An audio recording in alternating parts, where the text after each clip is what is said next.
नमस्कार, मी समीर शिरवळकर, दैनिक चालू वार्तामध्ये आपलं स्वागत आहे। मी आज जयगड किल्ल्याच्या शेजारी म्हणजे जिंदाल आणि जयगड किल्ल्याच्या मध्ये या खाडी किनारी उभा आहे।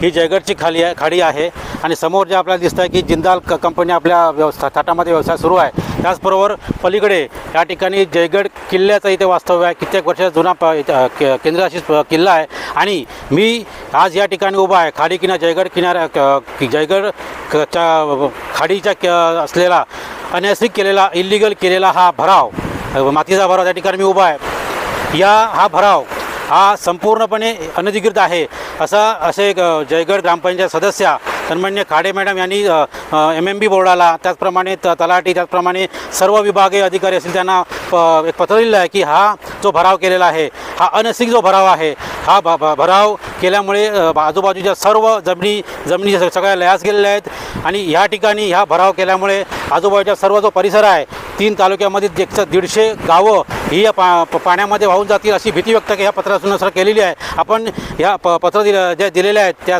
खाडे मॅडम आपल्यासोबत आहेत, आपण त्यांना विचारूया। नमस्कार, आपण हे पत्र दिलं आहे, तुम्ही सध्या कुठल्या ग्रामपंचायतीमध्ये आहेत? मी देवयानी देवीदास खाडे, जयगड ग्रामपंचायत सदस्य आणि मी पत्रव्यवहार सगळं बिनिवेट बोर्डला केला आहे, सगळं मानवर सरांना केला आहे। त्यांनी काय अजून दखल घेतलेली नाही, कारण ह्या सगळ्या जागेत आमच्या जागेचा सगळ्या समुद्राचा उद्ध्वस्त होतो आहे। तुमची जागा या ठिकाणी किती आहे किंवा किती वडिलोपार्जित तुमची जमीन आहे का या ठिकाणी? तरी 17 एकर 18 एकर आमची जागा आहे। तुमच्या जमिनीच्या शेजारी तुमचं कुठली परवानगी न घेता किंवा कुठल्याही शासनाची परवानगी घेता म्हणजे MMBने हे सर्व त्यांच्या म्हणजे जिंदालच्या फायद्यासाठी करून दिलं असं तुम्हाला म्हणायचं आहे का? हो, असंच म्हणायचं आहे की आम्हाला काही कळवलेलं नाही, आम्हाला काही नोटीस काढलेलं नाही आणि काहीच नाही। मी त्यांना विचारलं की आमची जागा आहे तर तुम्ही तुमची कागदपत्र मी बघून मी तुमचं काम चालू करणार आहे। परंतु MMBचे अधिकारी, आताच मी त्यांना फोनवरती बोललो, MMBचे अधिकारी हे म्हणत होते की ह्याला परवानगी आहे। मला असं वाटतं की तहसील रत्नागिरी तहसील असो किंवा इतर भूमी अभिलेख असो, बांधकाम विभाग असू दे, या ठिकाणी गेल्यावेळी जो आपण एक उल्लेख केला होता की जो मागचा जो भराव झाला आहे तो पण ह्याच परिस्थितीत भराव झाला आहे, त्याची सुद्धा परवानगी नव्हती। मग ही परवानगी ते MMBने घेतली होती असं मला वाटेल का? नाही, अशी घेतलेलीच नाही परवानगी, कुठलीच जिंदालवाल्यांनी घेतलेली नाही ती। संपूर्ण जो कारभार आहे हा संपूर्ण जिंदालचा कारभार हा तुम्हाला म्हणजे मनमानी कारभार सुरू आहे असं तुम्हाला म्हणायचं आहे का? असंच म्हणाय, मनमानी कारभार सगळं आपल्या याने सगळं करतात, स्थानिक लोकांना विचारत नाही, गाववाल्यांना विचारत नाही, जे येत आहे ते सगळं आपणच सगळं हडपायला लागलेले आहेत। धन्यवाद।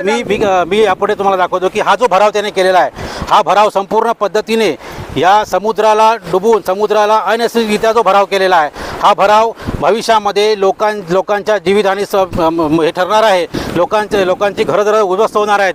म्हणून मी शासनाला विनंती करतो की या ठिकाणी जे शासकीय अधिकारी असतील, MMB असेल, महाराष्ट्र पर्यटन बोर्ड असतील, दिल्ली असेल, तहसील असेल किंवा रत्नागिरीचे भुजबळ साहेब असतील, यांनी इकडे लक्ष घालावं आणि हे इल्लीगल काम ताबडतोब थांबवण्यात यावं आणि संबंधित अधिकाऱ्यांना किंवा संबंधित कंपनीला याला जाहीर नोटीस गेली पाहिजे आणि त्या नोटीसप्रमाणे त्यांच्यावरती कडक कारवाई झाली पाहिजे। धन्यवाद।